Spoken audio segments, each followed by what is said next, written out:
Missy isn't here. None of the other appellants aren't here.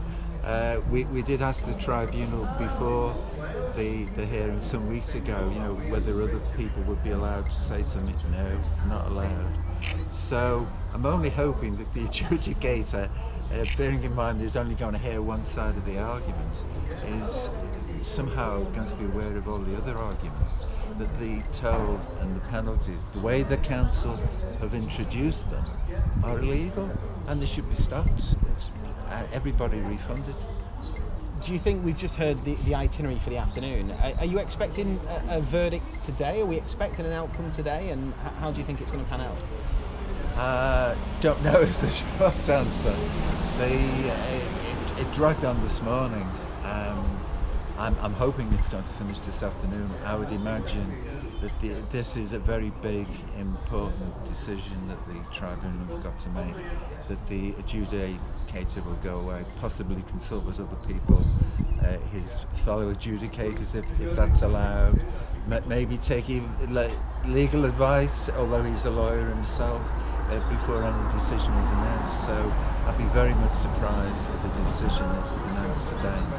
John, whatever that decision, if it is announced today, happens, what will your outlook be and how will it change your fight against the tolling of the Mersey Gateway?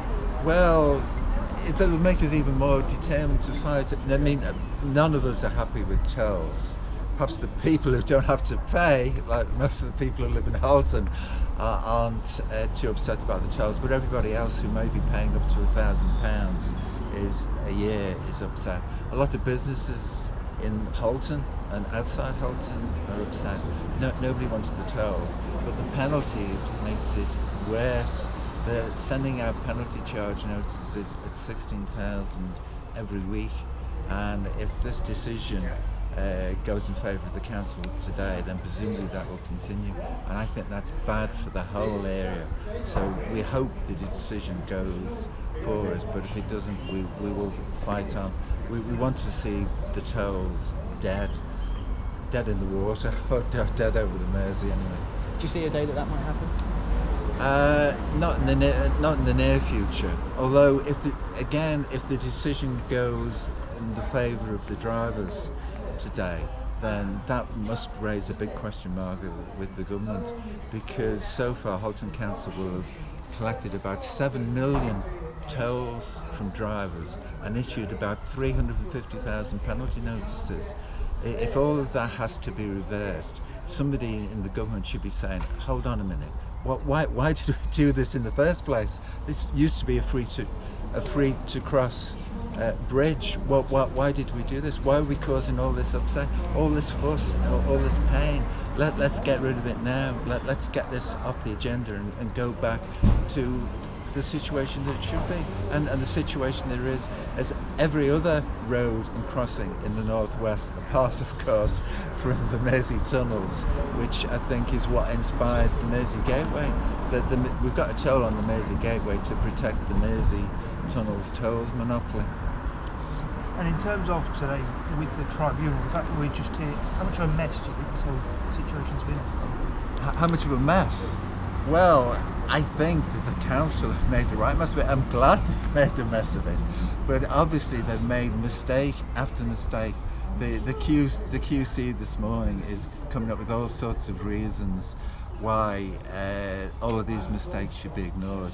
He's saying that the tribunal haven't got any authority over this. In fact, he's saying that nobody seems to have any authority over it, that the council can pretty much do what they like.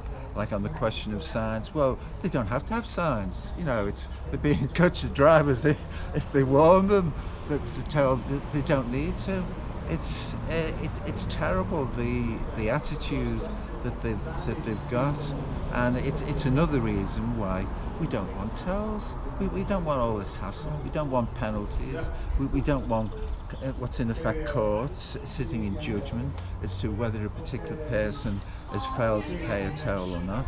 A lot of the penalty charge notices are almost certainly issued by mistake, because you've got a lot of people claiming that they have paid, but it hasn't been recorded for some reason, some mistake.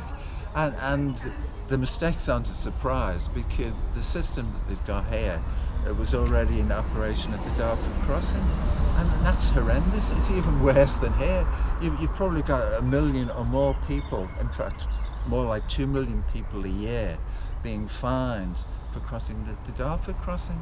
So somebody should have known this was going to be a bad system, and if they had to have tolls, well, we don't like toll booths, but it would have been better if they'd had toll booths than cashless tolls. And in terms of today, how lengthy the proceedings have been, how important is it that a clear verdict is eventually reached? Well, I would hope there is a clear verdict. It would obviously hope it's a clear verdict in the driver's favour. But there's always the danger that Halton Council, because they're the ones with all the money and all the lawyers, will dispute the hearing if it goes, the verdict if it goes against them, and they'll go to the High Court or the Supreme Court or whatever. So it's not, even if there's a decision today, which is unlikely, it could drag on for some time. What we think should have happened is that the toll should have been suspended back in February when it became clear that the Traffic Penalty Tribunals thought that they were illegal. Cheers, Mr. Thank you. Thanks, John.